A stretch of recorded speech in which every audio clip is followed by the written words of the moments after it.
I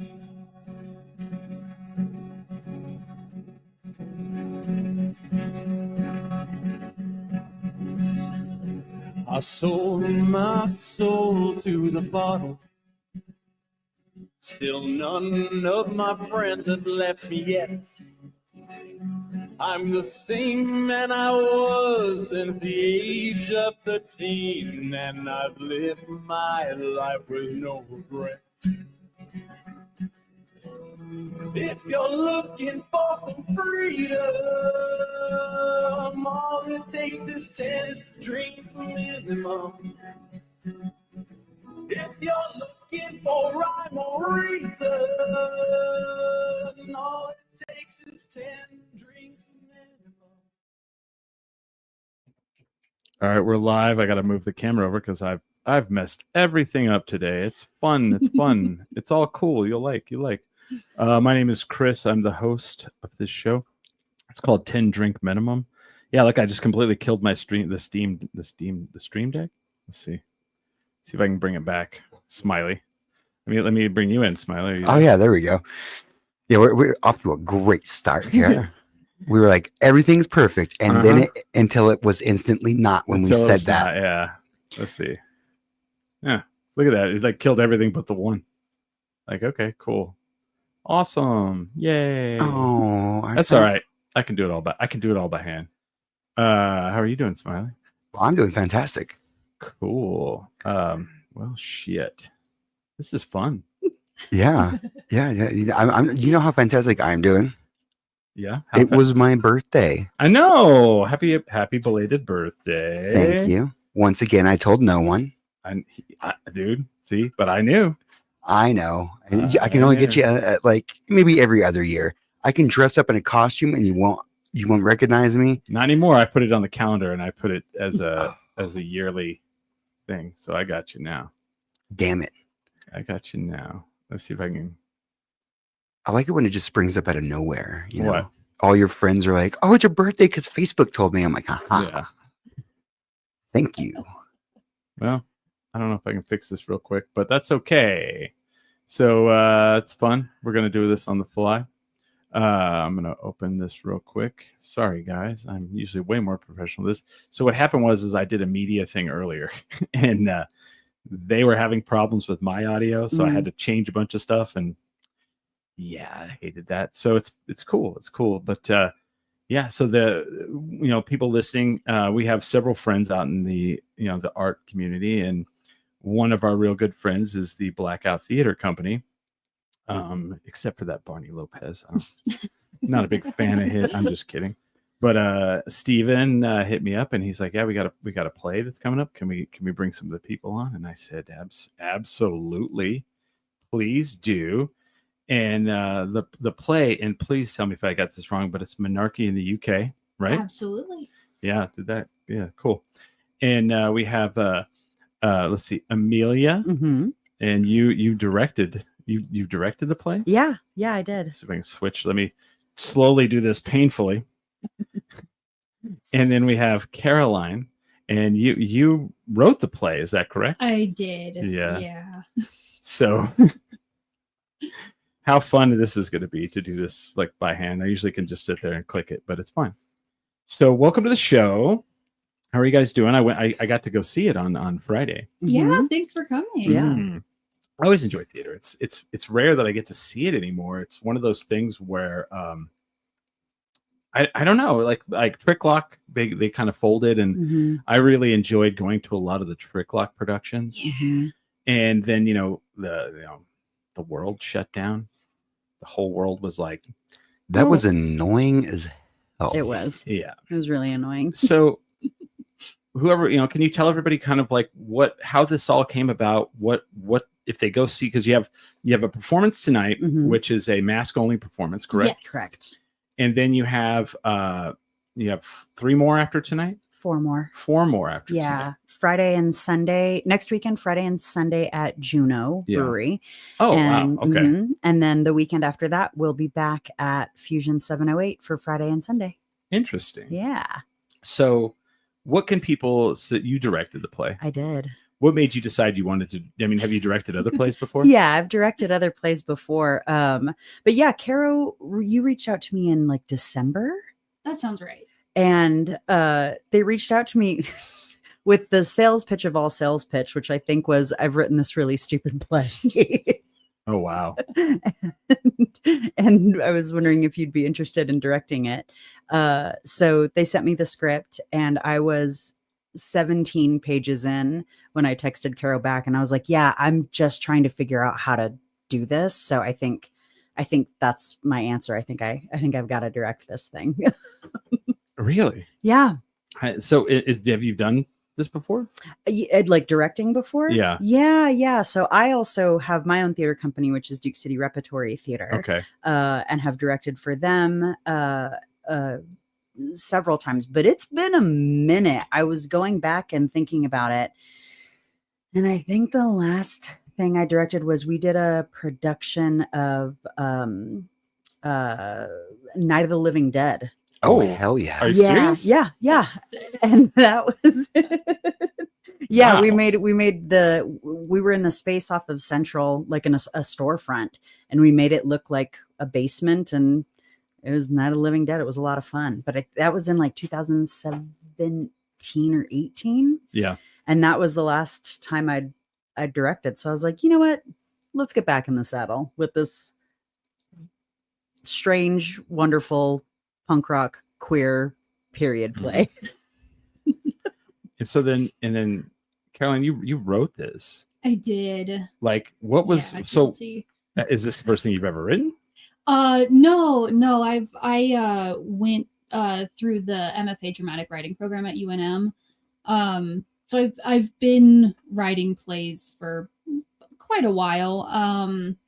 And this actually like started as a writing exercise in grad school. And then I just didn't touch it for a couple of years. And then a few years back, Leonard, who's the former artistic director of Blackout, Leonard Madrid, was very, I don't want to say he bullied me into getting back into writing and revising it. But you know, short of that, he was very enthusiastically encouraging me to get back into revising. And then we did a workshop reading of it in 2023, got a bunch of feedback, revised the hell out of it, did a 2-week like development intensive last year, got a bunch of feedback, revised the hell out of it. And now it's on its feet for the first time. Mm-hmm. Wow. Yes, I fixed it. Yay. No. So okay. So that's pretty amazing.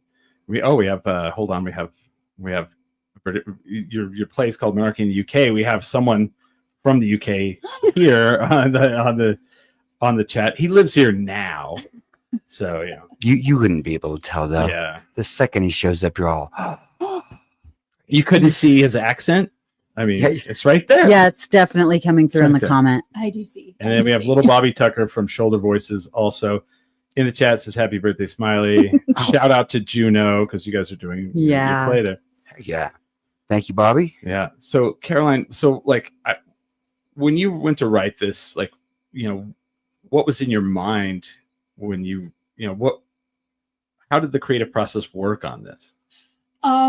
So it started as a just a writing exercise. Like it wasn't necessarily supposed to be like turn into a whole play. It was a writing exercise in grad school where we were supposed. Jesus. Watch out. I'm gonna switch you. I'm gonna trade you. Ooh, There we go. There you go. Go ahead. ooh, she's sharp. I love it. There you go.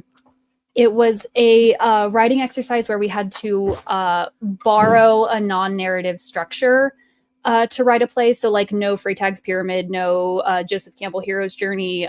We had to pick, like the Zodiac or a grocery list or, something outside of the world of writing to structure play. So I picked a menstrual cycle. Yeah. So it's a 28 scene play that's sort of like a cyclical narrative. Right. And the narrative, it kind of like follows like the emotional and physical ups and downs of a whole thing that a lot of us go through. Oh, Yep. well, I mean, I felt like he did a really good job of capturing not only the awkwardness of probably that. I mean, I would have no idea, but that, that scenario, but also just like the awkwardness of being a teenager, Yeah, thank you. A teen and like growing up in especially a teen that doesn't necessarily know where they fit in the world. Yeah. You know what I mean? Yeah. Does that make, yeah. And I think especially with like the artistic community, a lot of us are those people that growing up, we were not, even we might have played sports, but we didn't like it. We didn't want to, or, you were like, I don't know what I'm into, and like what I'm into, everyone else is not into. So it's really interesting to see, other people have that awkwardness. You know what I mean? Yeah, because definitely. a lot of times you don't feel that. You feel like, well, I'm alone in the world. Mm-hmm. Yeah, and then to see so painfully, like, oh no, I do, that was, Yeah. okay, I see it. And then painful, embarrassing situations. Yes. Yeah. That happen. Yeah. And so, but I like, how would you, like, if you were like, if someone is like, hey, I like the themes of what you're saying, explain to people what the play is, like, or what the piece, Mel, do you want to take this one? Yeah. So I've been sort of describing it as when Harry met Sally meets Pee-wee's Playhouse meets the kids in the hall. Yeah.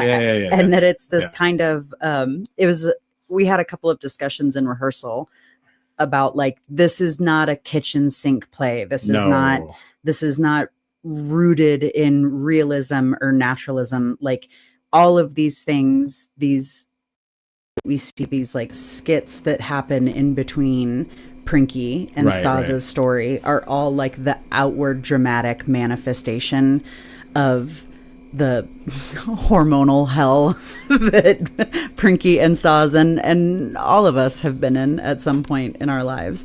So yeah, the main story is about Prinky, who is a young queer kid who is, like high school aged, who meets a very cool non-binary lesbian named Stas. Right. And their sort of love story. And of course things go, awfully bad. Mm-hmm. People have their periods in front of one another and they make out with the wrong people and they lie and all that stuff. Well, and then like kind of to the backdrop of like punk rock in the background, there's like a band, there's a live band literally to the side of the stage. Mm-hmm.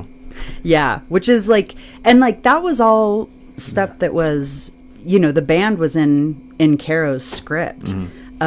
And that was one of the things that I was like, how do we do this? Like, how do we do this with a band? Right. And then Maya came in, who's the drummer, who's amazing. Mm-hmm. And came actually a band that they stop and are part of the play. Yeah. Yeah. Yeah. And Kane Dissler, who's on guitar. And Kane was like, I can play acoustic guitar. I'll learn electric guitar for this. And we were like, that'd be cool. You're always like, oh, I mean, okay. Yeah. Like if you're sure. if you're willing. Yeah. Absolutely.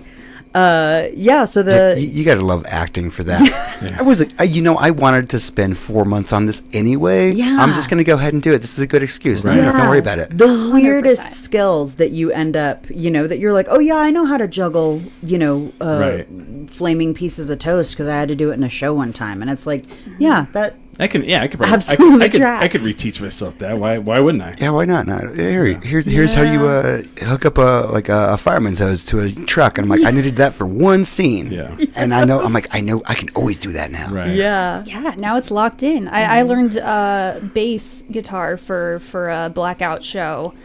Which was very intimidating to have Barney also in that show, but he was like, no, I think I want to try lead guitar for this one. And I was like, okay, nice. Cool.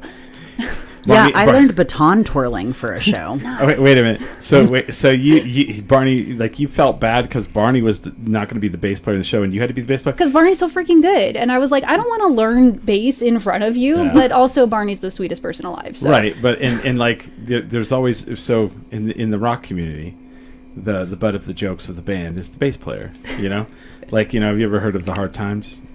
No. The Hard I don't Times think is so. like Hard Times is like the punk rock version of the Onion. Oh, And it's okay, it's okay, like it's like bass player dies because they left him in hot car. Oh. You know, bass player promoted to merch guy. No. It's always so I always send those to Barney. That's gorgeous. So I wondered if Barney was like, yeah, you could be the bass. Just passing it off to someone else. He's for like, once. no, it's fine. It's like, Yeah. you'll like. So far, how was the? I see that you guys have. Was the Albuquerque Journal did a write up on it? Sorry, Surprisingly. I That's no. Well, No, their arts coverage has been a bit more focused on Yeah. like the touring shows and stuff. So it was very, very cool to see them do a write up of this play. Yeah. Did they say good things? I mean, Yeah, I think because it was a preview, so Yeah. they were like, "Here's the information about it." But I think Caro and I both, came off sounding pretty smart, pretty cool. Yeah. Which is a bonus. I mean, that's cool. I mean, I saw that and I was kind of like, oh wow. I was like, well, it's funny to me because We never like being the second fiddle here. We're all like We someone don't, else interviewed them already. Well, for me, it's like there's all these old media like things that like radio and like the newspaper, and people still look at them like with this like like kind of a rose-colored thing, where they're like, oh, it's the newspaper, oh, it's the the radio, and I did that, and then I went and I've done this almost 19 years. And a couple of years ago, the radio came to me and they were like, we want you to be on the radio. And I was like, whoa, the radio. And then I went and did it, and it sucks. Yeah. It's terrible. It's like it's really corporate. Yeah. There's so many, like, you'll talk for like 2 minutes and then there's like 12 minutes of ads. And the people who listen to the radio anymore are not the audience that you really probably want to reach anymore, Yeah. Maybe it is. I don't know. But it depends on what you're selling. But so, like, when I saw the Albuquerque Journal, I was like, oh, yeah, the Journal. I've forgotten, but, that's awesome, though. Yeah, it's a cool thing. It's funny. That just made me think. I had gotten a wild hair at my ass to go and research, like, the different generations. And that's a big thing with, excuse me if I'm getting your generation wrong, but I would assume you to be Gen X, or you? Yes-ish. Yes-ish.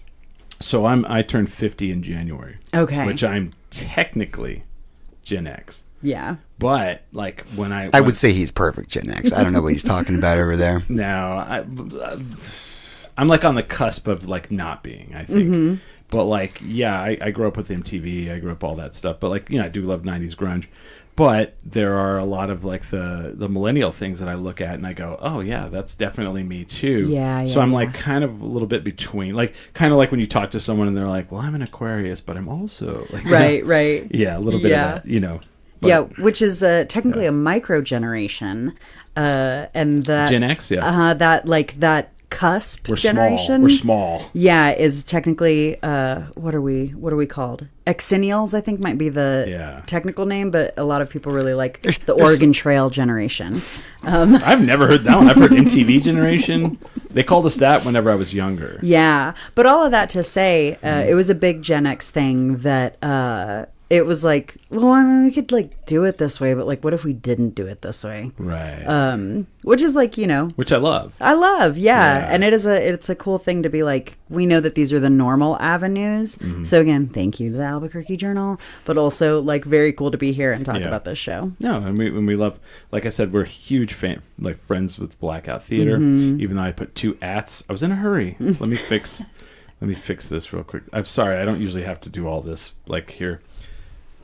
I was on I was doing my own media tour earlier, but no, and like I love Steven and Barney come on all the time, and they promote Night School, even though they won't put me in it. I helped them film some of Night School, because I have a drone, and so. They were doing the whole alien. Oh my God! Yeah, the Roswell incident. Yeah, I helped them film all of the aerial stuff. Yeah. Nice. Oh, that was you. That stuff looks great. Oh, thank you. Yeah, and so like it's one of those things where we're all a community here, whether we like it or not. And especially as the world around us changes, that's the nicest way I can really say it. We become more of a community and become more of like this, like, you know, like, oof, we got to watch each other, you know, kind of thing, you know. But so it's really, to me, and maybe you guys, you know, disagree with this, in the coming years, when I, you know, maybe the next 3 or 4, who knows, I feel like the big thing that's going to be a push for change will be the arts, and in, you know, plays and music and burlesque and poetry. I mean, how do you guys see, because like this whole thing is like a punk rock, you know, there's punk rock in the background of this. And punk rock is, to me, you know, fuck the establishment, you know, is this thing. So, I mean, is there a little bit of that too? Yeah, I mean, absolutely. I'd say there's a lot. Yeah. Yeah, and I caught myself thinking, because people ask me a lot about the title of this play and like, what does it mean? And, you know, and like, okay, Menarche is like your first menstrual bleed. That's your first period. And so it's a lot of, you know, if you look up like the title of this play, like in Facebook events and stuff, you're going to see like a lot of like moon goddess energy circle stuff. And then this show. And then it's, you know, it's a Sex Pistols pun, and I also like I was kind of reflecting on that, and I was like, man, I think Johnny Rotten would fucking hate this show. Johnny Rotten hates everything. Have you ever seen? Well, no, I'm talking about actually. Yeah, yes, John Lydon, right? Yes. Have you ever watched the interview and he likes something? Like, no, I mean that's fair. Yeah. But I mean. Yeah, I guess particularly from like the I guess the political bent and the sort of the direction that he's gone. He has gone a little opposite of what you would think, right? Yeah. So there's definitely there's the punk rock of like the fuck you to the establishment, and then there's also a little bit of the punk rock like what I don't know. There's a lot of like old cis white dudes who are sort of like the kings of punk and the kings of punk rock and the kings of pop punk, and you know, what if we told stories about other people? No, and coming from an old cis white guy that grew up with punk, absolutely, fuck all that, you know. It's one of those things where, you know, abrasiveness, punk rock is abrasive, and if the establishment of punk rock is all of a sudden old white dudes, then fuck all that. You know what I mean? Yeah, absolutely. You know, it's one of those things where, you know, I always hate, especially like being an older person, when someone's like, "That's not how it's supposed to be done." Well, okay. That's not how the fucking anti-establishment punk rock's supposed to be done. You know what I mean? It's a contradiction, and it's in and of itself. Yeah. People as a group do not like change. You know. Yeah. But like you have to like lean back and like, because your play is abrasive. Yes. It is in your face in some aspects. It's funny. It's you know, it's comedic. Which the thing I also really hate about punk rockers is like how sometimes they're like, well, it's got to be serious. It doesn't. Absolutely, it does not. No. Go listen to the Dead Milkmen, who are fucking punk rock as it gets, and there is nothing serious about that. But and so there's a little bit of that in there, and I really enjoyed like you. It's very guerrilla, like in the fact that you have the same actors playing several different roles. And there's a play on like 1950s like commercialism. A lot of that, like, you know, you're kind of making fun of like the you know, there'd be like the Ed Sullivan Show, and they'd be like, they would click to a commercial, and it'd be like someone is like, "Do you suffer from?" You know, there's a little bit of that, right? Where did that come from? I mean, I think that kind of just came from a little bit of the research that I was doing, and sort of like the you know, the history of menstrual products, which is wild. It's wild and complicated, and you know, some of a lot of the products that are referenced in the show are fully pulled out of my ass, but some of them are real. Like the sanitary apron, that was a real thing, Right. For working women or working menstruating folks, and it didn't absorb anything. It just hid it from the outside clothes. Right. Yeah. So there's a lot of this sort of like, okay, well, who... Did they come with like matching boot collectors or something? I'm just trying to imagine this. Just like a little like catchment system, Yeah. like a little rain barrel. Wow. Is there like a museum or somewhere where they have like a lot of these old artifacts? God, I hope so. Well, so I got a chance to go, and if you ever get a chance to do this, do it by all means. I was in DC and I was working, and I was like, can I take a half day and go to the Smithsonian Museum of American History? Mm-hmm. And the reason why I asked that is because there was because it constantly changes. So if I tell you what's there, it's not going to be there because it's different.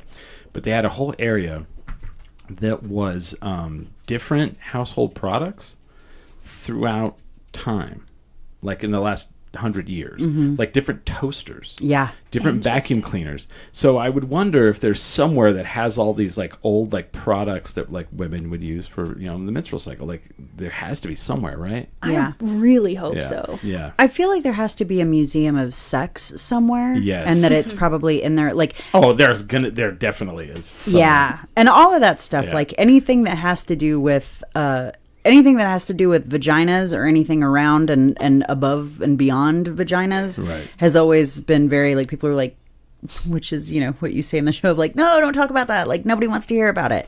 And it's like, well, like half of us do. Like, Right. really, truly half of us are very interested in what's happening because no one's talking about it. Right. Yeah. And at the very least, the other half of us had a mother that we grew up with. Yeah. Yeah, It's not for like I real. don't know what that is. Yeah. Right. And I just saw something, maybe this is TMI, but I just saw something that menstrual products weren't tested with actual blood until like 2023. Well, I mean, Yeah. okay. Well, I don't know what your generation is, but like, I just remember I would be like, "Is menstrual blood blue?" Yeah. Yeah. Because they What's would always happening? show the commercial and they'd pour out the little like thing on it. Yeah. And then you would what was it? And then bras were only worn by mannequins. Yeah. Like like if you went to a catalog and you flipped it open, it would just be a mannequin wearing a bra. Yeah.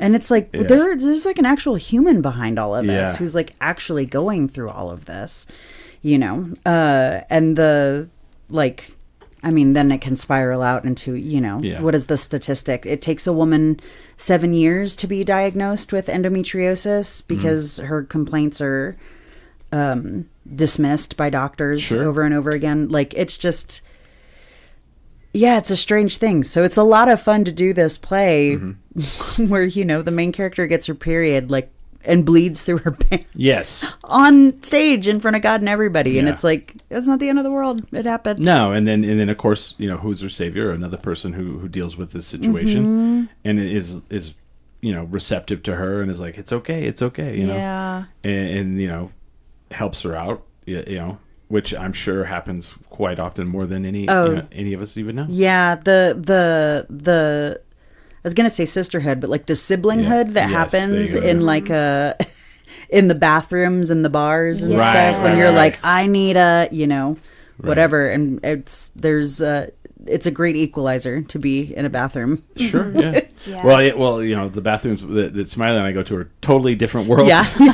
But hey, I get what you're saying.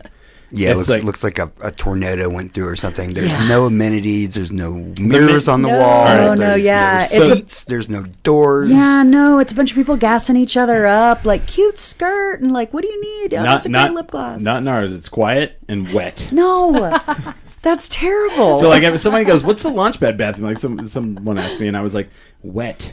yeah. Like a swamp. Like there's like Always. the first time I went in after the shutdown and it reopened, it's like the floor's not wet, and I don't mean like it's just wet. Like it has like a half an inch of water No. all Splish times, splash. like No. at all times. No. Like, That's The very walls bad. are wet. and then there's no talking. Everything There's is no wet. talking. No talking. Yeah. No talking, no eye contact. Nope. Yeah. Yeah. No doors, no glass. There's nothing in there. Just you go there and just do your business and leave. Get out. Oh gosh. There's no mirror because you'll smash it. Probably. No. You go into the other one and it's like, people coming together to be like, he sounds awful. Break up with him. Girl, And don't like- be- Hey, that's me. They're talking. I'm just kidding. No, I doubt it.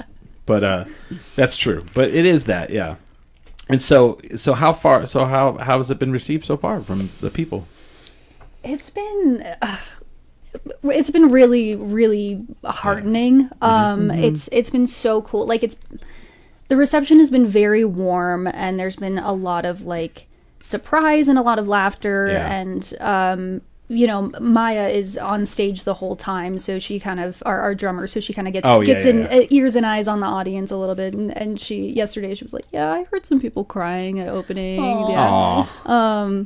And it's been really lovely. Like, I've had folks come up to me and talk about sort of the relatability of the queer story. Because like we haven't even said that. Like, I mean, we've touched on the menstrual cycle, but like that's kind of half of it. Yeah. The other half is the queer like story of it. Yeah. The period of it all is kind of like, I don't know. I've been thinking about it like in terms of audience draw or like audience repellent as like the filter in your AC. A little bit like the folks that are like, oh God, I'm not going to see a play about that are probably also not going to be the folks that would enjoy like a young queer non-binary love story. So there's a little bit of like okay, I'm just going to let you know right off the bat what this is about and make your own choices. But yeah, it's been really warm. Like someone was talking to me last night about how nice it was to see like tender masculinity in like the bro characters. Yeah. And Yeah. Like everybody should give the homies a little forehead kiss. Yeah. No, that was really good. I like that. I did like that because I come from a very I'm from Eastern New Mexico, farming rural community, and you want to talk about like masculinity, toxic masculinity, and to see stuff like that I think is really awesome.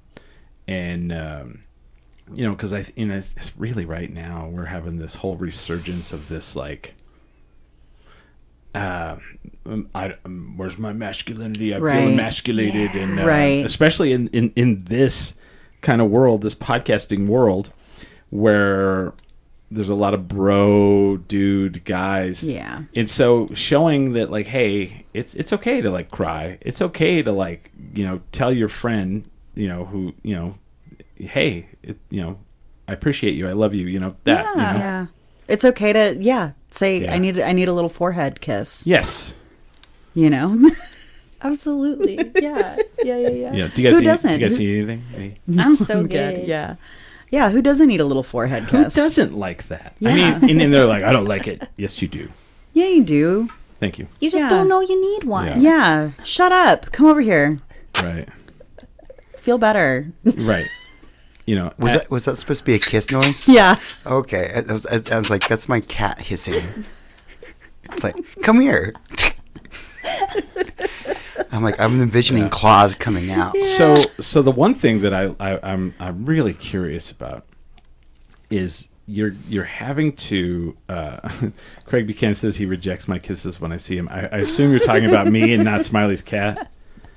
He has to be talking about you. Well, that's because Craig is British and I'm racist against British people. Dang. I don't give out kisses either. So I kid. We actually have people who listen to the show in Britain, and I hope they don't think because I always tease him because Craig is British. But anyway, the thing I really want to know about is like I'm we do stuff like we perform. I do a lot of different things around town. We used to do live shows with this in bars and everything. And so a big thing of mine is logistics. And poor you. You're having to switch. So right now you're in Fusion Theater, right? Mm-hmm. That ain't next week. Correct. You're in Juneau. Yep. So the play that I saw on Friday it's going to mostly be the same play next week, but probably different a little. Yeah. And I mean, honestly,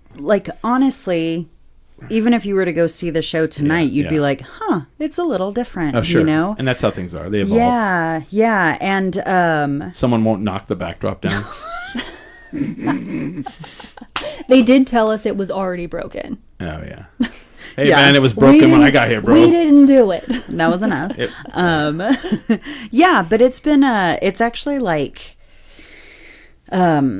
one of my favorite things to do is to like switch venues, just because it's just Really? Yeah. Wow. Yeah. I did not expect that. Yeah. I'm not trying to plug my own shit, but Do it. Amelia's the captain of Bard Crawl. yeah. So there's this yeah. thing called Bard Crawl where we take Oh, I've a been, like yeah. Shakespeare play into the breweries, and that's a different venue. But additionally, like my professional theater experience has been, at a major regional theater back in Virginia, and I started there doing.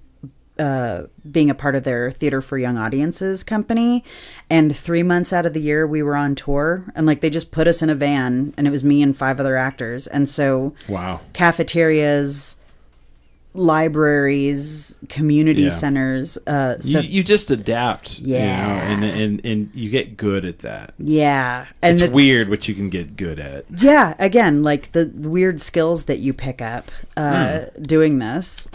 I can relate to this. Yeah. And I can relate a story that happened this week to this.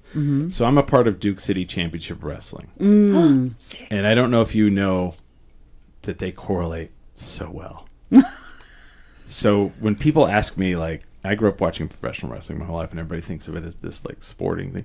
It is an absolute play. Yeah. Yeah. It is when you're in the back. So much stage work. There's so much stage work, and you talk about people that have to improvise quickly. Yeah. So Thursday night we did our thing at the El Rey, and we film it. Like, it's all filmed, and then it gets edited and it gets turned into the YouTube show, and it's on TV. We're gonna go on Saturday mornings on KOB. Oh, cool. One of them. Anyway, I show up. I do the commentary. I'm the commentator that helps with the story. Mm-hmm. The narrator. Mm-hmm.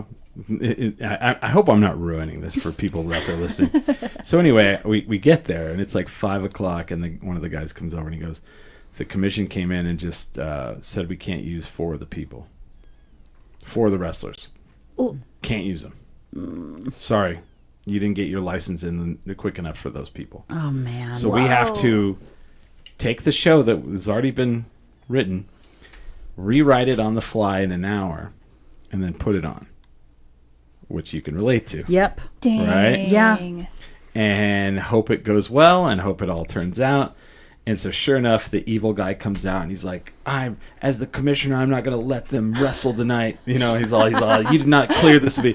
And so then everybody's booing, and they're like, it's not our fault. This guy came in. He's part of the Trump administration. He came in and said, we can't do this. That's literally what, like... And it's theater. It's all like, it's what you put forward and what people can, personify, right? Oh, that's so sick. When you're in the back, it's literally like being in the back of like backstage. Yeah. People are like helping each other get their outfit Makeup ready, and outfit going, like, brushing seriously, hair, seriously. and they're like, yeah, okay, all right, cool. And then there's 2 people over there that are like, okay, when you come in, I'm gonna do it. And like, well, what if we, And it's this whole thing. It's really hilarious. That's incredible. It's like it's yeah. And so now when I watch it on TV, I'm like, oh, okay, yeah, all right, I know what they did in the back. Yeah. But like that's a funny thing to me when Yeah. people are, get real up in arms about like wrestling's fake. I'm like, all of this is fake. All fake, yeah. all of this is fake. Yeah. And it's entertaining and people like it, and these people are doing like cool shit with their bodies. Like, yeah, why not? Let's Right. put some respect on wrestling's name at the end of the day. So I had to explain to someone. They were like, we were watching a video and somebody got thrown off this thing and smashed through a table, and they were like, I thought it was fake. I was like, no, it's predetermined. Yeah. The injuries are. I said, imagine they're just all stuntmen. Yeah. And they get hurt just like that. There's no way to go, oh, he got thrown off a 2-story thing and he landed through 2 tables and his shoulder got separated. They totally faked that concrete. Just that bit of the concrete. Yeah, that's not real. Yeah, That bit of the concrete was fake. They put it in that day. Yeah. But yeah, And that's why, like, you know, there's two people that, like, when they do movies, people are like, I can't believe they're good at acting. Comedians who do their act over and over and over again and make you believe that this is the first time they're telling their joke. You're shocked that they're good at acting. And then wrestlers who act, like, you know, that's what they're doing, you know. Yeah. Not all of them are good, but, you know. Yeah, no, but they've been in the trenches, Yes. you know, doing it's performance. it. It's all performance. It's all performance, and it's all, you know, you hope that one of your actors won't break his thumb 2 days before you open. But Did that happen? Oh, I saw that. Someone was wearing Yeah. a cast, and I was like, oof. I saw that. The one that, like, when they're doing the slumber party, yeah, they constantly are like, shut up to him. That guy. Yeah, poor person. Tammy. Tammy. Shut up, Tammy. Yeah, that one. The shut up, Tammy. Actor. Yeah, poor Tammy's always getting it. Yeah, the actor who plays Tammy, 100 just like cartoonishly broke their thumb. Yeah. Which is, you know, that's what the show must go on. There's a reason that phrase exists. Yeah. You know? Yeah, and we're trying to be, you know, living in like a post 2020 world when everybody was like, "Hold on, does the show need to go on?" You know, I was sitting there that night with Seb being like, "Hey, like, no bullshit. Like, are you okay?" Yeah. And of course he was like, I'm just, and I was like, oh, he's gonna No, He's Mel gonna just finish aggressively like, no, be fucking honest. Are you okay? Do we need to stop? Yeah, like we can stop. Which It's is not a better big than it used to deal. be. It would be like, Yeah. just suck it up. Walk Yeah. it off. You could walk it off. Yeah, you know, see this guy? He performed with a broken thumb. Like, oh my god, what a badass! And He it's lost like, an arm and he was here. yeah, I mean, I know people who have dislocated knees. I know people like in performance who have dislocated ribs, who've had teeth knocked out, and I'm like, for what? For like Beauty and the Beast? Like, Yeah. I mean, Yeah, let me just go to the bathroom real quick. Yeah. That was my thing. And I'm like, I think I cracked a rib. I just gotta go to the bathroom real quick. I gotta pee. yeah. And I hate to go back to the wrestling. We had to do broke his arm. Finish the match. Dang. Finish the match. Yeah, I didn't know it was broke until he was in the back. No, and they do that. They Yeah. do that thing of like, I don't want to say anything. Like, Well, I want to power through. They don't want to ruin it. Yeah. Yeah. Here's my question. So you guys have to leave early. So do you guys want to take a break, or do you just want to go through till like 6:30 straight? It's up to you guys. Does anybody like hurting? I'm good either way. Smiley? Yeah. I kind of wanted a cigarette, but I'm fine. We'll be done at 6:30. So I'll power through. Let me just get Yeah. another drink here. all right. Hey, are you okay? Hey, Do are you we need to okay? stop? Yeah, we You can need take to a suck break. it up. I might just have to go to the bathroom real quick. But you That's all right. could do that. Do you guys need anything? It looks like you hit that rail pretty hard. Yeah. It's fine. Do you guys need any drink, any kind of thing? No, All I'm right. good. Thank you. I might. Well, no, I'm all right for right now, Smiley. And what was it? Do you need This is a the little famous tilt one. to camera? I was What's on. Oh, hold on. Oh, Do that yeah. again. Do a that again. little spawn comment. I didn't say that we are sponsored by Topo Chico Seltzer, because that is our sponsor. That is. Oh, very nice. That one zooms in Look on at it. that. Yeah. Oh, fancy, right? And everybody comes on the show and they're like, "Are you really?" And I'm like, "Yes, really, we are." We can just say that. They would come in and probably sue us. Yeah, they'd be like, "The hell you are? I What don't are you think talking so. about?" Yeah, no, they this is all free. We don't pay for Yeah, it. no, I got it formalized earlier this year because they're like the guy that does it for us was like, "Oh, I'm gonna be retiring. You should probably have this on paper."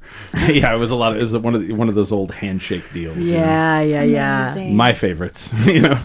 But yeah, no, that's what I do on this show. I do more than that. I do more than that, but I get our sponsors. Yeah. Secure the Topo Chico. That's incredible. Yeah. I That's know, like important work. one day he's like, "Yeah, the guy asked if we wanted a whole pallet of it." And I said no. I was like, "You said no to that? What are you doing, Smiley? Yeah, what the fuck, dude? What are you doing? We don't say no to free Topo Chico. Do you know how big a pallet is? Yes. Where are we going to put this? We'll make a throne of the Topo Chico.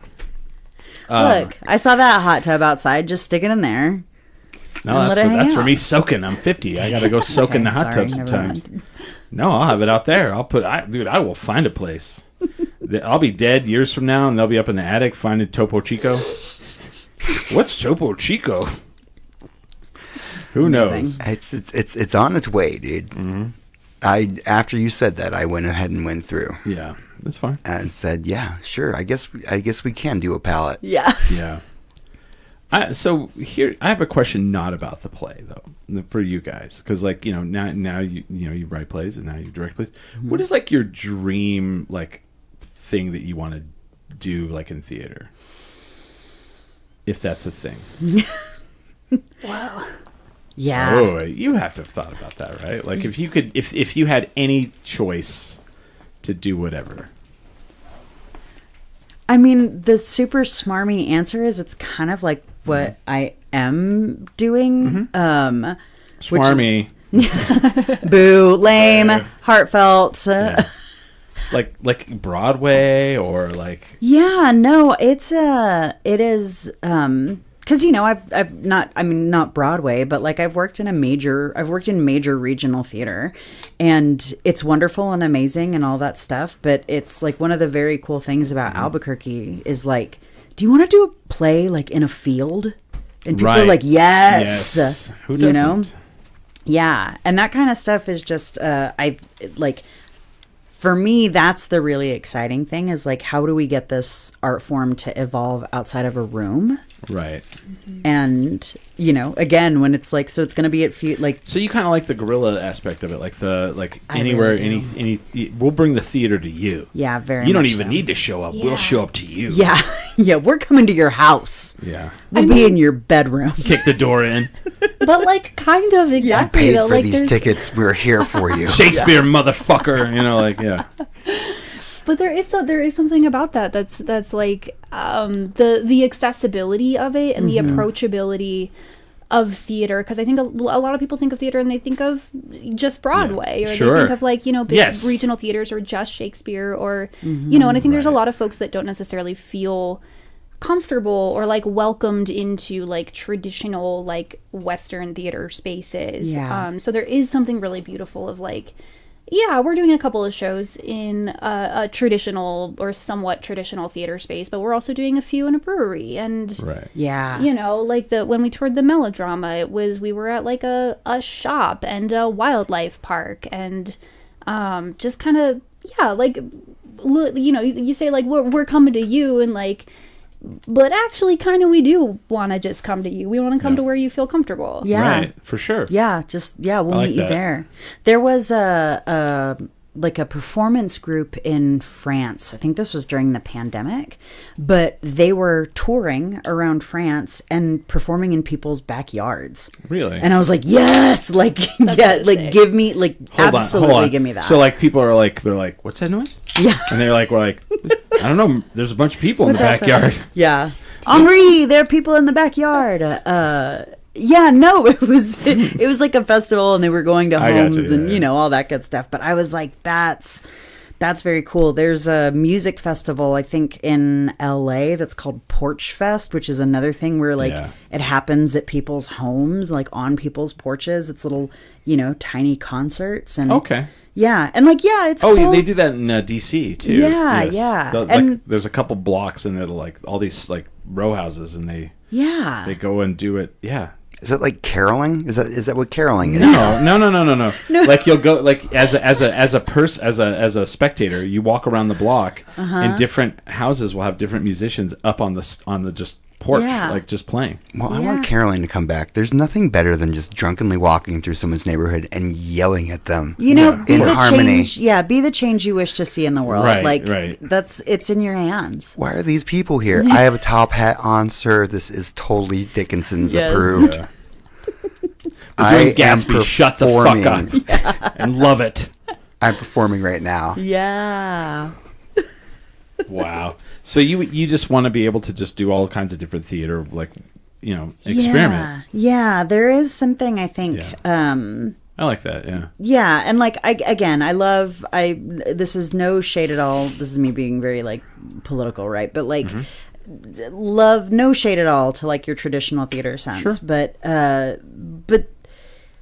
if theater is looking to broaden its audience base and create a new generation of theater goers, it's not enough to be like, hey, here we're gonna do I don't know, Hairspray or whatever. And again, no shade to Hairspray, but like it's just a thing of like, you need to figure out how to give people what they want. And right now, what I'm seeing is that people are interested in an experience rather than a play. Well, and a lot of times too, especially with when you start talking about plays and like Broadway and whatnot, you feel like it's not accessible to me because I'm not rich. I'm not affluent. I'm like, I can't go to Broadway. I can't afford that. I can't go watch a play. I can't go to Pope Joy.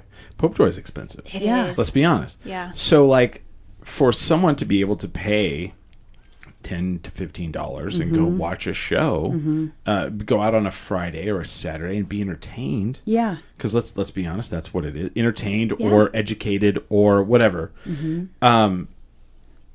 It's there's a stigma that like needs to be broken through, where it's like, well, I'm not putting on my coat and tux and my best gown and going out to this play.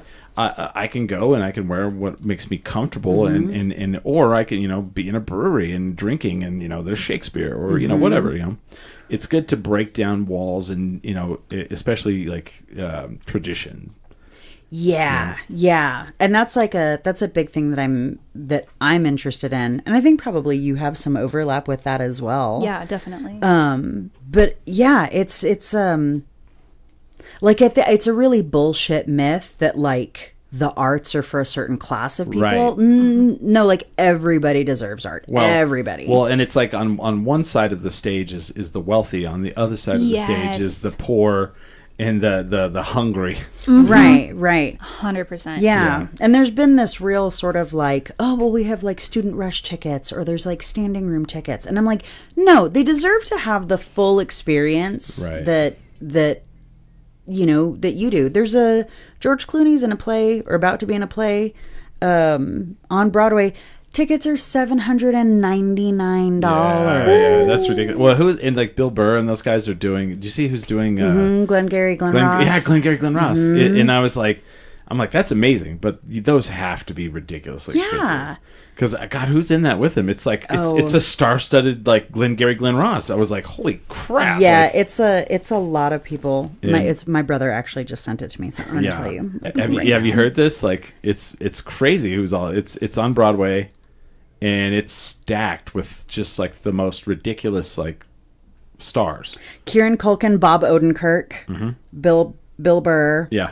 Dang. And some other folks. Yeah, but it's you're like, well, that's got to be insanely expensive. I'm sure that's going to be great for whoever gets to see that. But everybody can't go do that, But even to go to like, honestly, like to go to Pope Joy, it's not accessible for everybody. No, I mean, and that is the ever present like push and pull, right? Of like, do we charge $80 a ticket and secure that our audiences will most likely be older, moneyed, and white? Right. Or do we do like $10, $15 tickets and hope that younger, more diverse audiences will show up? And let's also be honest here.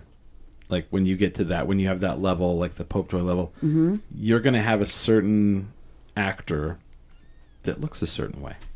Yeah. And you're not going to see like the people who may be ultra talented, but they're not, they're not models. Yeah. They're not, and there's a whole thing with that. It's like, there's a lot of talented people. Like I always love when people go, I like music whenever ugly people made it.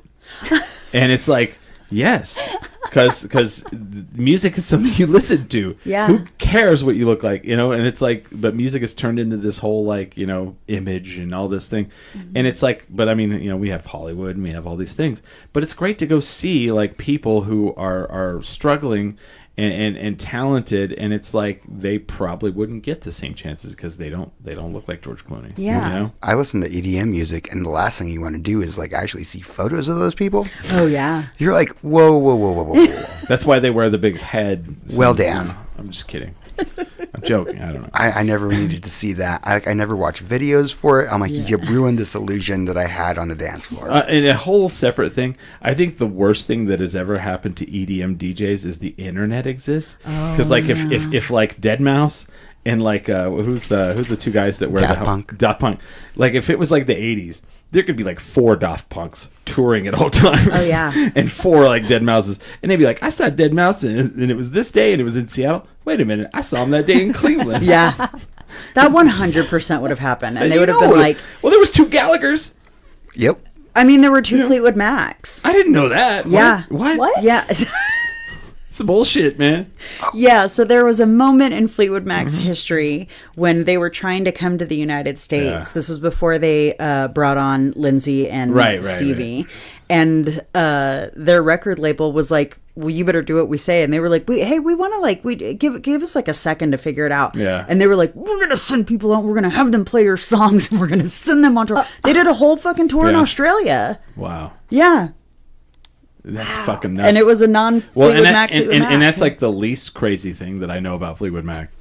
Dude. have you watched? Dude, their behind the music is fucking amazing. And I was like, Fleetwood Mac's fine. And then I watched behind the music, and I was like, Jesus, No. what the fuck? And the beautiful thing is right now, Yeah. this is like what's happening. What I see frequently is kids on TikTok. Yeah. And they'll be like, have you heard of this fucking band? And like, Oh, it's stupid. Yeah. And it's them watching videos of them like in concert Yeah. doing like The Chain. And they're like, look at the way these two are fucking looking at each other. Like, what's the story? And, you know, then they dig a little and they find out the entire story behind Fleetwood Mac. And well, do you know? No. Before like Lindsey Buckingham and Stevie Nicks were in the band. oh, yeah. Do you know any of the crazy shit that happened before? Yeah, that? the dude who left for the cult. Yes. Yeah. So this dude, like, so the lead singer and to wake. This is what we do on this show. We get well.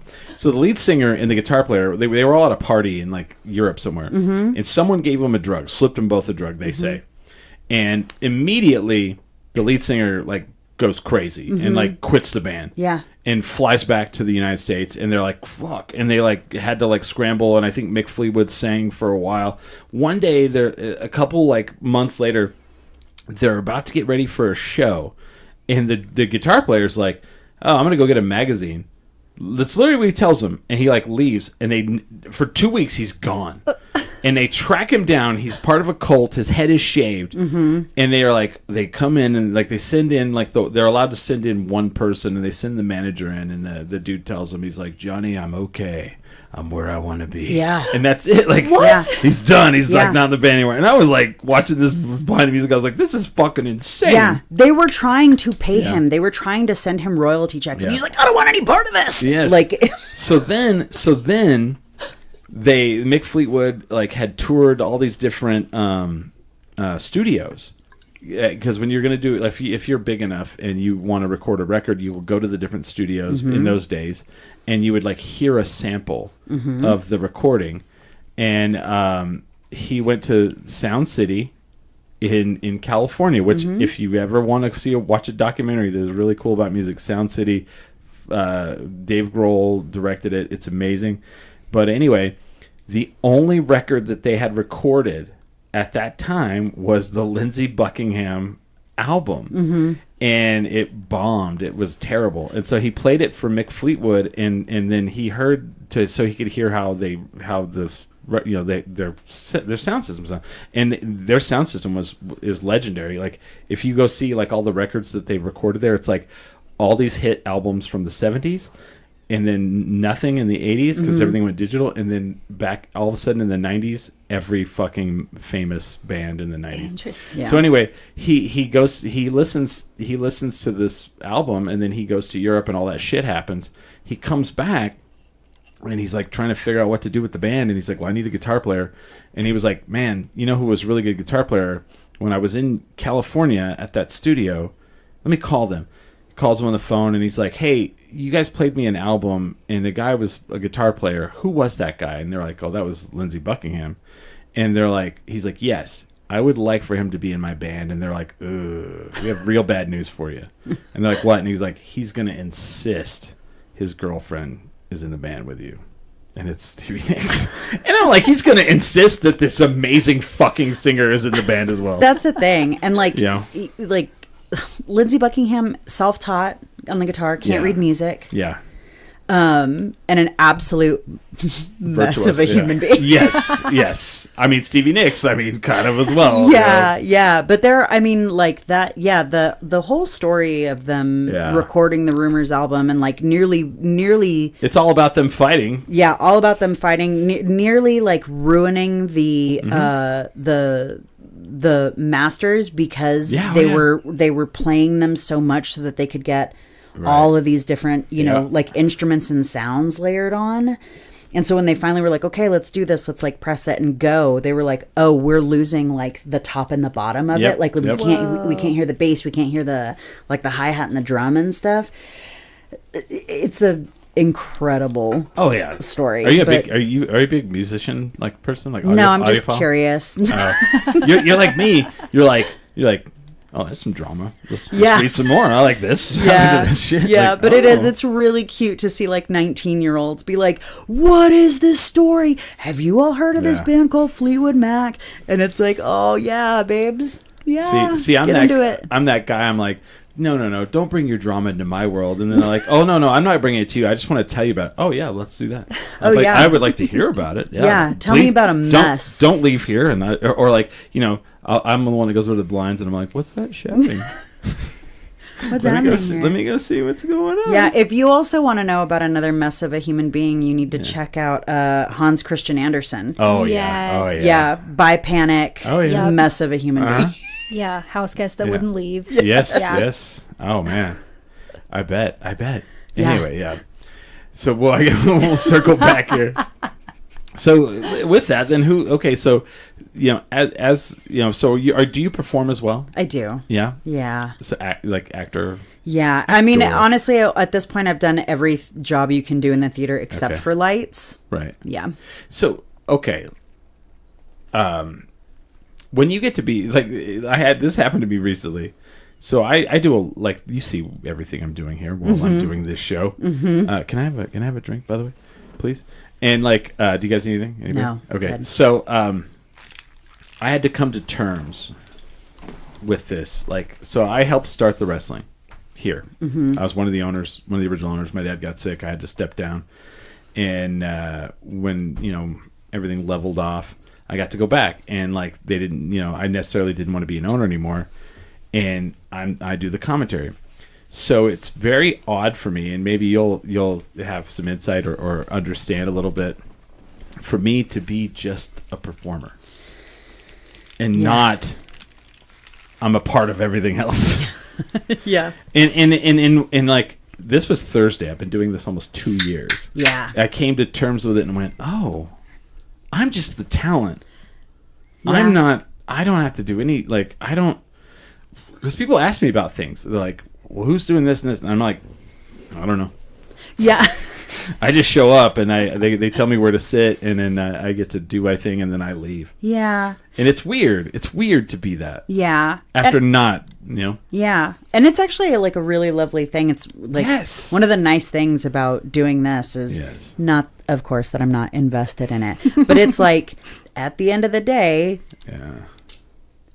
my job is done. Right. I could technically be bye, mail me my check. I'll see you guys never. So that's not what I'm doing. All the directing is up to the play starts. Yeah. Yeah. You don't do anything after. No. Because I always wonder that about because directing, growing up as a Gen X, Steven Spielberg, all these people that are direct, you always hear they're the director, and the more you really get to know behind the scenes, directors, are different. Not only they're different, the way their job is different. And so what is that like? I mean, it's gosh, I said it at the last rehearsal. I was like, well, I wasn't there. Okay, well, I'm about to tell you. So I had said it at the last rehearsal. We'd huddled, and I was like, okay, this is the point where the show goes from being ours to being yours. Interesting. Okay. And there are absolutely the directors who will go and watch every single performance. Hold on, let me mute her mic, because I'm going to ask a question here that you probably don't want her to talk. And I'm just kidding. Sorry, keep going. But they'll absolutely go to every performance. They'll take notes. They'll give notes all the way up through the last show. they're there, you know, being like, what happened with that lighting cue? That's well, and not me. and to be honest, the people know what they did wrong. Yeah. They know they fucked up. Yeah. I mean, they do. No, I mean, We're all performers. We know when we made a mistake. Yeah. At what point. Yeah. So those directors that do that, it's like they already know. It's just micromanaging. And I mean, you know, Caro's been Caro's been in some Bard crawls and stuff too. Yeah. And it's a really nice thing to be like, I'm just showing up to do my job. Like, it doesn't matter to me if nobody comes. Like, I want people to come, of course, but like, if they don't, I don't have to stress about it. Yeah. Yeah. Which is like, you know, but you want of course. Ideally. Yeah, ideally. Yeah, but I guess it's more of a thing of, you know, like if people don't come to Bard Crawl, it's not really your problem. Mm-hmm. Like it's my problem. So I have to be like, oh my god, how are people going to get here? It is if you want to do it again the next year. Yeah, I guess. So far, I mean, knock on wood, so far that has not been a problem for Bard Crawl. No, and that's the, you know, like, but it's a nice part of directing to be like, because I will say, like, acting in a show, you get through the rehearsal process and then you're like, oh my god, we have like 2 or 3 weeks of runs. Right. Okay, you know.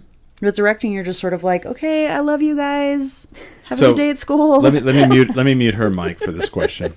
So how hard is it to have when you're directing to have the writer there? Oh, it's great. I mean, Caro's they've been fantastic in terms of it. And we talked about that going into this. Because like sometimes, like when they do movies, they won't let the writers be on set. Well, some writers are impossible. And some directors are impossible. But no, they've been absolutely incredible in terms of very like, and like I said, we talked about it. I asked them before we went in, like, what do you envision this relationship being like? And that's really, number one, that's probably rare that you guys did that. I don't know, is it? I don't know. You've worked with, I mean, am I unmuted now? Yeah. I mean, Blackout is a very like new works focused company, so it's a lot of sort of like prepping the playwrights to be in this situation. And I don't know, I can't, you know, speak for every writer in the world, but for me, I love how collaborative new works is as a process. I love coming into the room like after I've been absent from a couple of rehearsals and seeing like the actor. Okay, so like this will make sense to you and maybe nobody else that is watching this right now, but the like cult chant of trampoline, when everyone comes in going trampoline for the trampoline sleepover, that's not in the script. The actors just improvised it. Started doing that one day. And it's I'm a little annoyed because it's the funniest part of the play. But that's the spontaneity of live theater. Yeah, and that's also like that's not something that I asked of them. Like I was like, okay, so this is what's gonna happen. You guys are gonna bring out the trampoline. It's like, you know, it's a piece of fabric, so it's not. And they were sort of like, oh, what if we did this? And I was doing this thing with them during rehearsal where they would joke about something, and I was like, that's in the play now. All right, bet. Well, you know, Caroline, so like when you're an artist and you write like this piece, what is it like to hand it off? Because first of all, you own this thing. No one cares about your thing as much as you do, right? Am I wrong? I guess. Yeah, oh no, they don't. They do not. Like you know, that's just the world. Like, you know, if you bring someone in, they're like, okay, this is the thing we're working with, cool. And then you know that you know it's your thing, it's your, you know, how hard is it to hand that off to someone and say, okay, honestly, do it. I mean, maybe this is naive of me, and maybe it's just because I haven't been burned yet. But I don't really. I don't have fear about that. Like I mean, you know. Also, I think part of it, like for this, I'm so distracted by your dog. It's okay, and she never does. She's getting really better. She was a rehome. Cute. She was a rehome, and I'm the third owner. and she's Smiley can attest to this. She has like gotten so much socially better, So much better. Yeah. But as soon as we finish, she will bark at you, even though she's letting you do this. Just an absolute sweetie. Yeah. Yeah. And I mean, part of it, I think, is also like I've had the tremendous privilege of having incredible collaborators, and like with Amelia, there was like no question that like, you know, she like immediately clocked the vibe and was like, this is gonna be weird, and I was like, yeah, it is. And I haven't gone yet into a situation do where you I've been, attest like, that to like, see, I'm a big fix it and pre. You know, I don't like fix it and post. Yeah. So do you attest that to, this is the thing that I created, this is this thing, I want the correct person to do this, and so then you went and found, and then it was fine. I mean, you know, I probably partly it's also gone through like so many hands, like it's, you know, with a couple of like readings and workshop developments, there's been like so many voices that have spoken these words, and like characters have been cut like based on actor feedback, and like plot lines have changed, and like lines were added where I'm like, that's funny as hell, can I please put that in? And it, I don't know, I think there is something to like picking your collaborators, but it's also like, of course, building something that's, you know, not foolproof, but that like makes it out into the world to the people that are gonna wanna work with it. Sure. Yeah. And I think it's a I mean, you know, I don't know if you can tell by looking at me with my sailboat shirt on that I'm not a big punk rock person. Oh, I was like, that's the most punk. Fucking punk rock thing I've ever seen. Have you ever seen the movie? Go ahead with your thing. I'll tell you. Go ahead. But I think it is that thing of like, my hope would be that Caro, when they asked me to direct this piece, that it was not about like, oh, here is somebody who is of this world, but rather here is somebody who can like feel the heart, the soul of the thing, and will do the story justice without trying to like, you know, round the edges off. Like, let it be weird. Yes. Let it be weird. Let it be abrasive. And also, Amelia is very good at keeping up the pace, which is something that this play really, really needs. It kind of like the whole thing falls apart if you give the audience time to think about if it's funny or not. Oh yeah, so, no, it's just gotta go breakneck speed. So here's what I'm gonna tell you about your sailboat. Okay. Have you seen the movie SLC Punk? I don't think so. It's God, what's his name? Matthew Lillard. Matthew Lillard, right? Incredible. And it's about 80s punk rock in Salt Lake City, Utah. No, I haven't seen it. Mm-mm. Okay. So as a kid who grew up skateboarding and loved punk rock, and and then seeing the world of punk rock through television and media, and then, you know, coming back to it later on. There is one line in that film that is absolutely the most important thing that all punk rockers should look at. Mm-hmm. So Jason Segel plays this guy named Mike. Mm-hmm. Mike is like, he wears like brown slacks, like polo shirt and glasses, and he combs his hair, and he's with the main characters, and one has a Liberty Spikes, and they're all like full leather jacket. And they're introducing the characters, and they go, and then there's Mike. A lot of people think Mike's a nerd. Mike is the most punk rock of all of us.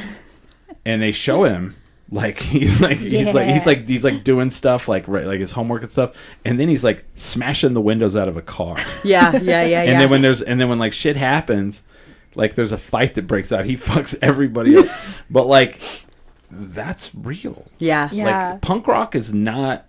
And they make like one of the themes of the movie is like, there's these posers, and they're like, they dress in this outfit, and that's not punk rock. The punk rock is you. Yeah. It's not the aesthetic. It's the mentality. Yeah. It's not the aesthetic.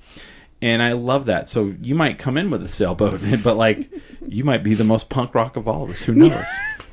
Who knows that? You know? Yeah, I'm secretly Yeah. a punk / riot girl at heart. My There you go. my Riot girl. Wow. aesthetics. Okay. All right. I know. Yeah. Little bikini kill, huh? Yeah, right. but there is this. I mean, I think that's part of what like drew me to the play is that I was like, oh, we can like fuck some shit up. Yes. Like this can get See? weird. Here we go. See, Let's now we're go. talking. See, that's what I'm talking about. Yeah, right there. yeah. Have you ever seen Bikini Kill? No. I've seen them.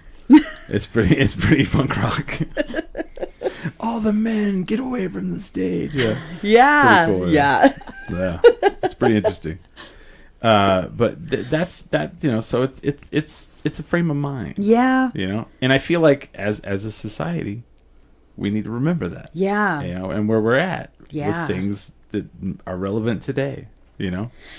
Yeah. Yeah. And it's, you know, it's super fun to like bring.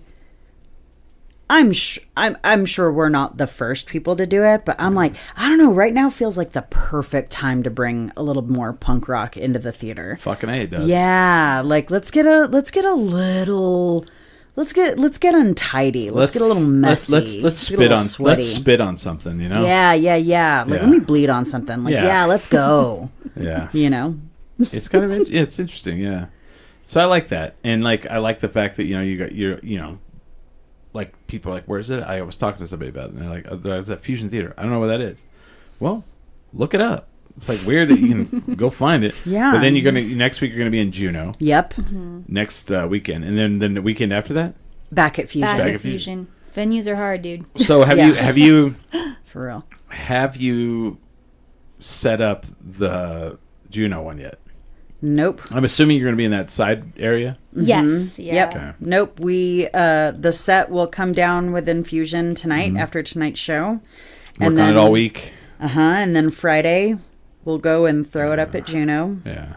and be there for 2 nights, and then Sunday night it'll come down and it'll come back to Juneau or Fusion. So I assume you guys have done like runs of plays. Mm-hmm. Like what people don't understand is like you were saying, like, you know, just because you saw the first one doesn't mean you're going to come back and see it again and see the same play. Things evolve, right? Yeah. I mean, like sometimes shit breaks. Like there's no choice. Yeah. Someone gets sick. Yeah. Something happens. Something happens and it works. And there's such an evolution, but that's the beauty of live theater. Yeah. Live performance. Yeah, right? that's the thing, is that it's you never see the same show twice. And like I'm actually really excited. I told the cast on Friday night, I said, okay, I'll see you at Juneau. And I'm excited to see how the show has evolved since then, you know, to see like the discoveries that hopefully they're all making, to be like, oh, this moment is X times more funny if right. I do this. So like, let me tighten that up. Let me take the air out. Let me, you know, whatever. And it's like one of my favorite things as a director is to go back and see the show and be like, man, look at what y'all did. Like, look how you've made this. So you just kind of, I didn't realize that. So as a director now, you're kind of just like sitting back and watching, like you set in motion, like, boom, this thing, like you practice, you rehearse, you rehearse, and then you're like, okay, we're here. Yeah. Now let's see what happens. Yeah. That's But kind I of think it's a interesting. similar thing for Caro as the playwright to be Right. like, here's this thing that I wrote. And like, I'm going to hand it off to you and hopefully you'll take good care of it. And Hopefully then you I know, won't fuck it all up. yeah, hopefully you won't fuck it all up. Turn it into like some weird like MAGA play. And then, Wow. could you imagine? Yoinks. And then like, No, that's playing then out. we kind of, That's playing out in the world. yeah. And then we kind of hand it off to the actors and like, okay, champs. Yeah. And there wasn't that much revision that happened like during this process. It was just, I mean, every now and then Amelia would come up. What was the line? It was growing bodies. Growing bodies. And Amelia was like, can we change that to changing bodies? Because growing bodies just makes me think of giant babies. Oh. Yeah. And then it became kaiju babies So in shorthand. So I'm assuming you guys watch a lot of like, you know, stuff like movies and whatnot. I mean, we just had like the Academy Awards and all Yeah. that. Are you guys into all that stuff? Yeah, my spouse more so than me because he actually works in the film industry. How do you feel about modern like movies and whatnot? They're too long. They're too long. They're too long. Thank you. So yeah, what is Where it? the F is the intermission? Dude. There's my lukewarm take. No, Brutalist. The Brutalist is 4 hours. No, Yeah. absolutely ridiculous. Right? That Absolutely one ridiculous. does have an intermission, though. It does. It does So have an I intermission watched. built in. I peed during the intermission. I But watched. it should have too. I watched The Substance last night. Okay, yeah. I didn't like it. Yeah. You Okay. can rot in hell. I didn't like it. Yeah. Complicated feelings about the substance. I have like yeah. mixed feelings for sure. But I feel like, the point was there, and I got the point, and I liked the point. yeah. But I feel like they just hammered it in to you What was the point? that women the Older women are discarded. Yeah. in Hollywood and whatever, if as you get older, I love doing this to him. Yeah, no. that's literally the point, And I got But, it, and then I felt like and I was with 3 people, and we all kind of felt it was a little too much. Like I paid absolutely no attention to any of the storyline. It was gorgeous. It was The lighting, That is It true. was. the movie, That the is true. angles. But I feel watched like- it 3 times. I don't know what the freaking story was. But you just explained but it to me. But I feel like that is the point nowadays. Does it look gorgeous? And it's like I miss good old Substance. But I think Conclave is a movie that is gorgeous and I don't know is- that one. and What's has that one? substance. What is that one? I So- was shocked by how much I liked Conclave. Yeah, Okay. Conclave. Which one is that one? Conclave It's the one sneaks where up they're on picking ya. a new pope. Okay, I haven't Yeah. seen that one It yet. really- I haven't yeah. watched that one yet. Yeah, like you get to the end, and I've Eve, been- Eve had told me about it. Eve, who's in the play, and she was like, "My dad said that the end is like it's one of 3 reactions: Yeah. that people are mad and that they're getting up and leaving, Okay. But that's probably because they don't like the subject matter. Because it's abrasive. or 2 is that they are like cracking up laughing." Oh. And I saw it, and I texted Eve, and I was like, "I did not crack up laughing." I was like, "But I did." I like it. There was a joyful chuckle at the end of it. Well, okay. So It's then not the movie you think it's going to be. I've been told the one I don't want to watch is the Amelia Perez. I have 'Cause also been told that. I've heard it's very problematic. Yeah. It is. And Have you seen it? No. I've I've heard been told this as well, though. I've been told the main Everyone's actor been was problematic about it. Yes. They did not Yeah. like it. Yeah. And I was like, ugh. And then I don't know the one that won best Honora, is that Honora, right? yeah. I didn't even know what that was. I was like, I've never even heard of this. I liked it. I haven't seen I it. liked So it's Honora. good. I have seen the one I had seen was a complete unknown. Because I'm a huge Dylan That's fan. fair. Absolutely fair. Huge Dylan fan.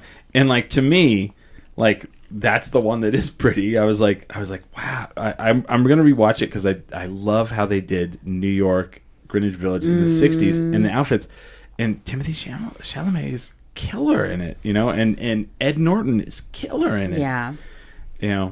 I think my thing with it is like I was so happy when, and it's still a movie that I have not seen, but Everything Everywhere All at Once. fucking amazing. so See, good. I feel like from those times till now, we've lost a lot. I think we have, and I think like I'm regardless of your feelings on the substance, I'm bolstered by the fact that they were like, you know what, here's like a so campy Yes. horror gory Yeah. movie that is up for Oscar nominations. Let's take a big ass swing. Yeah, Yeah, and even that worked. Yeah, and even with like, again, a movie like Barbie, whatever your feelings on it are, that it's like, here is something I that like is- that too. I liked I loved Barbie. I I had a watched good that time. one twice too. Yeah, Gorgeous. But it's like, like it. I. There's been a lot of suffering in the world, and I don't know that I can take Right. like Oscar bait suffering anymore right now. Yes. Yeah. Did you watch the Golden Globes? Yes. I loved when she got up there and she's like, "Congratulations to Adrian Brody for surviving the Holocaust twice." Yeah, I was like, there's a moratorium on Adrian Brody and Holocaust movies. Like, not even Holocaust movies, but just Yeah. specifically Adrian Brody in Holocaust movies.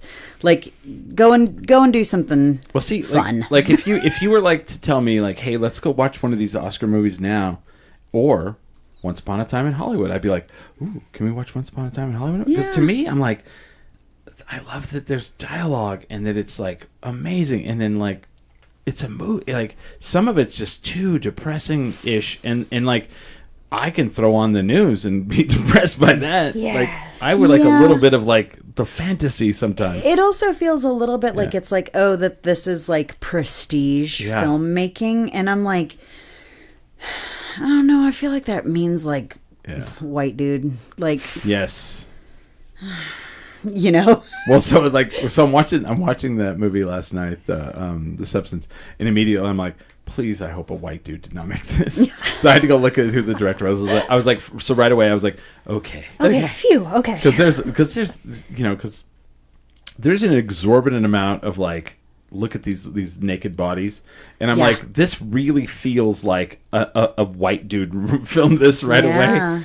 And like a bro dude was like, all right, we need more boobs. More boobs. You know? And I was like, okay. I think they had the perfect amount. For me, the most unrealistic part of that movie was like a live broadcast New Year's Eve event with that many titties. Well, no, and okay. On live television. Live TV. Okay. The thing that really threw me off was like, I was like, okay, I thought it was like about a famous actor. Like she's a famous actor that's like gotten too old and I'm like, no, she's like a workout person. I was She's like, a workout star. who the hell gives a shit about that? Like, is that a thing? Like, and then like we're gonna do a New Year's Eve workout. I was like, who's gonna watch that? Like, that's I don't know. Like, like, what is this about? Like, and I kept throwing up. I was like, wait, was she like an actor that? Because they said like she was in like there was like a scene where like they're walking over her star, and they go or they're and then they're like, oh, do you remember she was in that movie? So I was kind of confused. Like, at one point was she in movies, and then like became because like Jane Fonda was like. Yeah, I thought they were like doing like a Suzanne Summers comparison. I said Jane Fonda because I remember because Jane Fonda was big, you know, in movies, and then in the 80s there was the Jane Fonda workouts. There was. I grew up with the Thigh Master, so I had a different generation there. That's the same generation. I don't know who Jane Fonda is. I'm kidding. What the fuck? That's Barbarella. I know who Jane Fonda is. I was like, I just got shocked there for a second. I was like, all right. I'm having fun with you today, man. Come on. Here's the thing, though. I might rewatch it and be like, you know what? This is the most brilliant film I've ever seen. That happens. Like, you know? I watched it 3 times and then bought it. Yeah. Have you ever watched something like that? And you're like, the first time you watch a movie, you're like, I hate this. I hate this so much. And then, like, the 5th time you watch it, you're like, okay, this is absolutely amazing. I can point out a specific movie in my like, Inside Llewyn Davis. Hated it the first 3 times I watched it. But I kept watching it because I love the Coen brothers and I love that time period. And then by the 5th time I was like, it took that many times for me to get it. Yeah. Did you love it at the 5th time though, or did you just Stockholm syndrome yourself? I want to go watch it tonight. Dang. Okay. Yeah. That wasn't exactly an answer, was it? Yeah. I don't know. Yeah. I don't know the answer to that. Whatever works, you know. Yeah. I don't know. Do you ever get like there's a movie that comes out or something and it's like with something you love and everyone knows you love it and then they're like, dude, you see this? And you actually see it and you hate it, but then people keep bringing it up. Mine is The Claw because I grew up watching wrestling and I know that entire story because I grew up watching those wrestlers. Yeah, and like my grandmother, you know, and like then they came, you know, then what's the big film company that basically they make Oscar bait movies and a lot of them are great. What is that company? A24. Yeah. So they make this made movie. Awesome horror movies. They made The Claw, and they literally left out people family members. Yeah, they left out a brother that also died. Oh no. And they were like, well, we felt it would be too depressing. And I was like, well, that's the story. Like, you don't want to tell the story? It's rough. Yeah. It's a rough story. Yeah. Like, you're like, can stuff stop happening to this family? Oh, yeah. And so here's the crazy thing. When I was a kid, I remember. So here's the perspective I had. My grandmother, I'm like in my, you know, single digits, and my grandmother and grandfather loved wrestling, and so my grandmother would go buy these wrestling magazines, and then I would go over to her house and I would read them. And then, you know, like when the oldest brother went to Japan and his stomach ruptured and he died in Japan, I remember getting the wrestling magazine and reading it. And then when Kerry Von Erich, you know, killed himself, and they really left a lot of that shit out, which was really bad because he killed himself because he owed a lot of money to the IRS. He had been divorced. He got divorced, and he owed a lot of money to his wife. So he was kind of like really in this thing. And they changed which brother found him. Like the dad found him, Oh, wow. not the brother.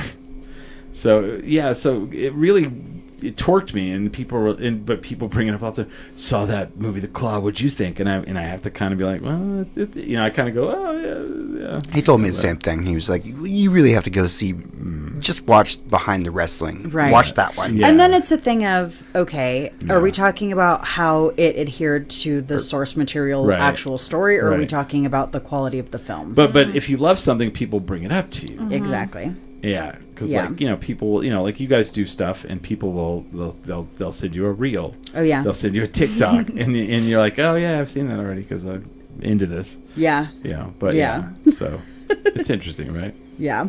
It's that world. What time is it? Oh, we're at that time. So all right, we better get out of here. Yeah. So next week, people can't. I mean, probably too late to go to the show tonight if you're listening to this. But if you can head over. Whatever, get over there. If you're close to downtown. Yeah. Yeah. But next weekend, Juneau. Which nights? Friday and Sunday. Friday and Sunday only. We don't have any more Saturday shows because booking venues is hard. Yeah, that sucks. Yeah. And all the shows are at 7. They're all at 7, and they're all pay what you will. Yeah. Yeah. Yeah, that was kind of interesting. We didn't get into that, but that's cool. That's very punk rock. But You can pay whatever changes in your pocket. and then you can still come in. And then weekend after next, Friday and Sunday at Fusion. back at Fusion. So there's something going on that Saturday at Fusion? Yeah, I don't remember what. All right. Something else. Do you guys have anything else you want to promote? No, just come and see this show. It's a Yeah. good time. You'll laugh. It might tug at your heartstrings, and there's a little bit of cool punk music in it. There is. So- it's very good. I give thumbs up. Go watch it. Thank you. Let's put that on the website. Oh yeah. Thumbs up from Chris Burnett. I mean, I don't know. we should do I it. don't know how much weight that would have, but cool. So, all right, I have to do this real quick. I have a laundry list of things to promote. Beautiful. So, all right, let's start with April 6th. Mick Foley, 40 years of Foley, is going to be at the Inside Out. And you can go in there and buy tickets, and I am the featured guest. I am going to bring him up on stage. I will probably run his Q&A. Go check that out. Duke City Championship Wrestling is going to celebrate 2 years of wrestling May 10th. May 10th, if you want to see me, from 2 to 5, there's a matinee show, very family-friendly, at the El Rey Theater. From 7 to 10, there will be a night show. So we are having 2 shows that day. 7 to 10 will be the regular show. I will be there for half of it because I have to leave halfway through the show so I can get over to Alma's AAA Cabaret, and I could be a judge for the AAA Cabaret, which if you've never been to is one of the most cool things. So great. Hell yeah. Have you guys been? Mm-hmm. So you saw me, was I there on that one? I've missed a couple. I'm one of them. Maybe. Was Tate Fletcher I've there? seen a couple. Oh, then you had to have seen me. Anyway, was Sarah Kennedy there? No, not remember. Are you sure you've been? Anyway, there's that. All right. Now, also in April, El Paso, Texas, April 11th. Brody! Hey. April 11th, Smiley and I will be in El Paso, Texas for El Paso Comic-Con. I'll be hosting all the panels. Brody, we're not done. And I think that's all I have for right now. I won't even go into Comic Palooza in June, so that's where I'm at. So There's a lot. Thanks for having us on. yeah, absolutely. Thank you Yeah. guys for being on Menarche in the UK. If you don't get to see it in this run, maybe they'll do another one. You never know. Maybe they'll get a permanent venue. So. Yeah. That'd be cute. And just do it in perpetuity. Hope Joy. Residency. Hope Joy. So There's thing nothing is- more punk than a residency. Yeah. right. So get out, go see it in the next couple weekends. Yeah. If you can, pay what you will. If you only got $5, Yeah. If you got 10, that's better. If you got 20, even better. If you got 1,000, that's really cool. Really too. great. But yeah, help sponsor Barney Lopez's bass playing. So I'm just kidding. But thank you guys for coming on. Thank you. Thank you so Menarche much. UK. And with that, We are 10 drink minimum. And I don't have the outro.